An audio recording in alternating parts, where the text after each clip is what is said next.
Hello students, আমি Nitish sir জ্ঞানজ্যোতি coaching সেন্টারের পক্ষ থেকে তোমাদের প্রত্যেককে জানাই আরও একবার স্বাগত। তো স্টুডেন্টস, আজকে আমি তোমাদেরকে যে বিষয়টি নিয়ে আলোচনা করব সেটা হচ্ছে থার্ড সেমিস্টারের হিস্ট্রি। ওকে, তোমাদের মেজর এবং মাইনর দুটো পেপারেই কিন্তু রয়েছে আজকের এই ক্লাসটি। স্কন্দগুপ্তকে ভারতের রক্ষাকর্তা কেন বলা হয়, বা ভারতের রক্ষাকারী কাকে এবং কেন বলা হয়। ইংলিশে প্রশ্নটা আসলে who is called saviour of India and why.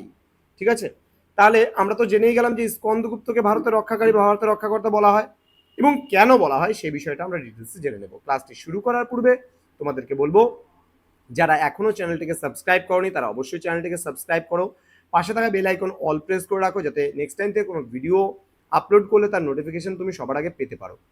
তোমার বন্ধুদের সঙ্গে ভিডিওটি শেয়ার করবে, এবং অনলাইনে যদি আমাদের কাছে তোমরা পড়তে চাও তাহলে অবশ্যই যোগাযোগ করো আমাদের অফিসিয়াল নাম্বার 7076398606 নাম্বারে, অথবা 6295916282 নাম্বারে।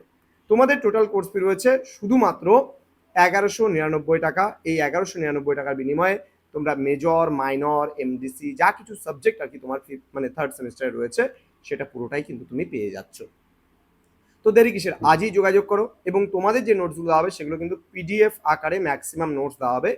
80 to 90% নোটস তোমাদের থাকে পিডিএফ আকারে, এবং এক দুটো নোটস, আমি আবারও বলছি, গোটা পিডিএফ এর মধ্যে হয়তো এক থেকে দুটো নোটস হয়তো হ্যান্ড রিটেন তোমরা পেতে পারো। ঠিক আছে, তো দেখা হচ্ছে চলো ক্লাসের সাথে। প্রথমত তোমাদের বলবো যে কেন, যে স্কন্দগুপ্তকে কেন ভারতের রক্ষাকর্তা বলা হয়। তার মানে তিনি নিশ্চয়ই এমন কিছু কাজ করেছিলেন যার জন্য তাকে ভারতের রক্ষাকর্তা বলা হয়। দেখো, সেই সময় চলছিল গুপ্ত যুগ। তখন গুপ্ত সম্রাট প্রথম কুমারগুপ্তের মৃত্যুর পরে স্কন্দগুপ্ত ভারতের সিংহাসনে বসেন, এবং সেই সময়কালটা ছিল 457 থেকে 67 খ্রিস্টাব্দ। এই যে সময়কালটা রয়েছে এই সময়কালের মধ্যেই কিন্তু ছিল। ওকে, তো স্কন্দগুপ্তের আমলে বা তার রাজত্বকালে মধ্য এশিয়া থেকে আগত নিষ্ঠুর ও দুর্ধর্ষ হুন আক্রমণ ঘটেছিল। ভিটারি স্তম্ভলেখের সাক্ষ্য অনুযায়ী স্কন্দগুপ্ত কিন্তু তাদের বিরুদ্ধে অগ্রসর হন, এবং শেষ পর্যন্ত তাদের এমন দুর্দান্তভাবে পরাজিত করেন যে পরবর্তী 50 বছরের মধ্যে তারা আর গুপ্ত সাম্রাজ্য কিন্তু আক্রমণের সাহস দেখায়নি বা সাহস আর পায়নি। তো স্কন্দগুপ্ত হুনদের সঙ্গে অসীম সাহসের সঙ্গে যেভাবে মোকাবিলা করেছিলেন তা কিন্তু আর বলার অপেক্ষা রাখে না।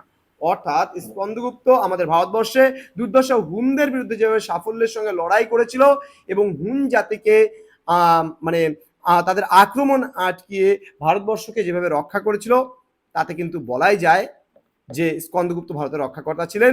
ডক্টর রমেশচন্দ্র মজুমদার কিন্তু স্কন্দগুপ্তকে ভারতের রক্ষাকারী এই কারণেই বলেছেন। তো আরও একটা ভিডিও নিয়ে তোমাদের সঙ্গে খুব তাড়াতাড়ি দেখা হচ্ছে। তোমরা প্রত্যেকে ভালো থেকো, সুস্থ থেকো। Thank you so much, thanks for watching.